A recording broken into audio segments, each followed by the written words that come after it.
Zahra Fauzia.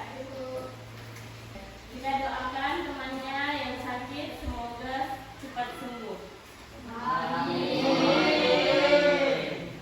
Baik, langsung saja kita masuk ke materi kita hari ini.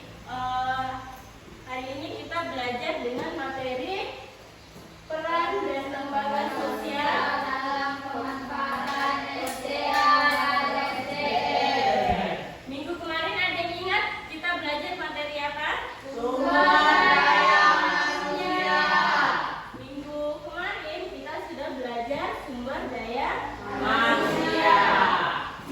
Ada yang ingat tidak bagaimana kualitas sumber daya manusia di Indonesia? Ya, silakan Zahra.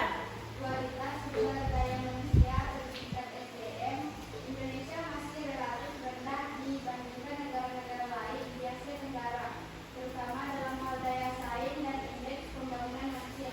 Ya, tepat sekali. Tepuk tangan untuk Zahra.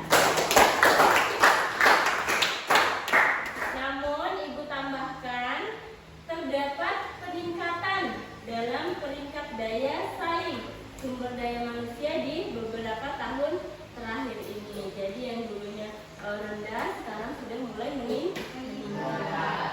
Nah, selanjutnya kita akan belajar peran dan lembaga sosial dalam pemanfaatan sumber daya alam dan sumber daya manusia. Adapun tujuan pembelajaran, nantinya peserta didik diharapkan mampu menganalisis peran lembaga sosial dalam pemanfaatan sumber daya alam dan sumber daya manusia.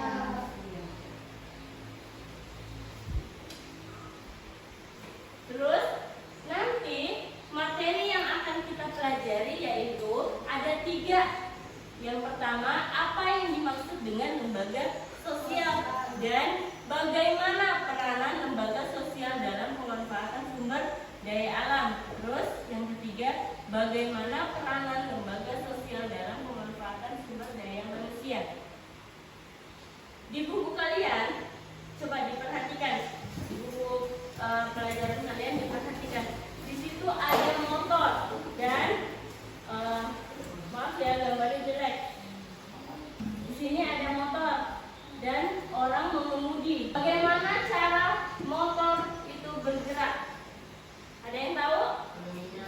Ya, karena ada komponennya. Apa saja sih komponen motor itu? Ada mesin, ada minyak, ya, ada bahan bakarnya, harus ada remnya, ada pengemudi, apalagi rantai dan masih banyak komponen lainnya. Coba kalian pikirkan seandainya motor tidak memiliki rem, apakah yang terjadi? Kecelakaan. Ya, bisa kecelakaan. Apalagi remblong, apalagi tentu tidak dapat terkontrol kelajuan dari kendaraan. Nah, hal demikian juga terjadi dalam kehidupan masyarakat dengan berbagai komponen yang jumlahnya sangat banyak. Apabila komponen tersebut tidak berjalan sesuai dengan fungsinya, maka tidak akan seimbang. Nah, bagian-bagian yang mendukung kelangsungan hidup masyarakat disebut sebagai lembaga sosial. Setiap lembaga sosial terdiri dari berbagai aturan atau tata cara kehidupan berfungsi untuk menjalankan sistem sosial masyarakat dan mencapai keteraturan sosial. Nah, di buku kalian coba diperhatikan ada gambar, ada 4 gambar di situ. Yang pertama gambar apa? Bank Indonesia. Gambar apa lagi? Ada gambar rumah sakit. Yang ketiga ada sekolah. Dan yang keempat ada pasar. Nah, pertanyaannya, apakah fungsi dari tempat-tempat tersebut? Sudahkah kalian berkunjung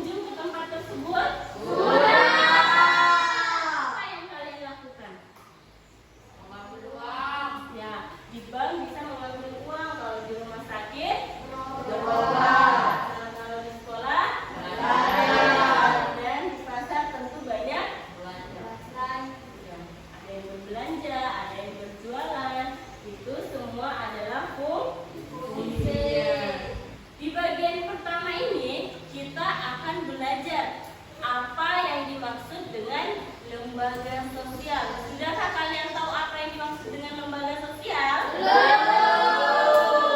Nah, sekarang kalian perhatikan di buku kalian. Di situ ada tugas individu untuk mengidentifikasi, dan kalian bisa mendefinisikan lembaga sosial dengan mengamati berbagai hal yang ada dalam aturan di masyarakat. Nah, untuk mengidentifikasinya silahkan kerjakan lembar aktivitas individu tersebut. Silahkan dikerjakan.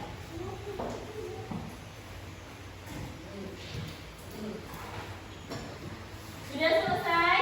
Sudah. Baik. Jika sudah, berarti kalian sudah mampu mendefinisikan apa itu lembaga sosial. Ada yang tahu sudah? Ayo Bu. Ya, Sarah silahkan. Manusia bergantung dengan orang lain. Ya, manusia bergantung dengan orang lain. Fahri? Manusia makhluk sosial. Ya, manusia makhluk sosial. Ya. Dengan kodratnya, manusia harus bersosial, membutuhkan satu sama lain. Jadi kesimpulannya, lembaga sosial itu merupakan seperangkat aturan atau sistem norma yang memiliki tujuan untuk mengatur tindakan-tindakan maupun kegiatan anggota masyarakat dalam kehidupan dan untuk memenuhi kebutuhan pokok manusia. Itulah peran lembaga sosial dalam pemanfaatan sumber daya alam dan manusia. Lembaga sosial terbentuk berawal dari kebutuhan masyarakat atau keteraturan kehidupan bersama yang dianggap penting dalam hidup bermasyarakat. Sebagai makhluk sosial yang tidak mampu untuk hidup sendiri, mereka saling membutuhkan sehingga timbul aturan-aturan yang disebut dengan norma kemasyarakatan. Ada yang mau bertanya? Ada yang tahu apa itu norma? Ya. Jadi norma itu merupakan aturan atau kaidah yang terjadi karena menjadi pedoman tingkah laku. Norma memberitahu kalau perilaku kita itu benar atau salah. Dapat ibu simpulkan pertemuan kita pada hari ini, lembaga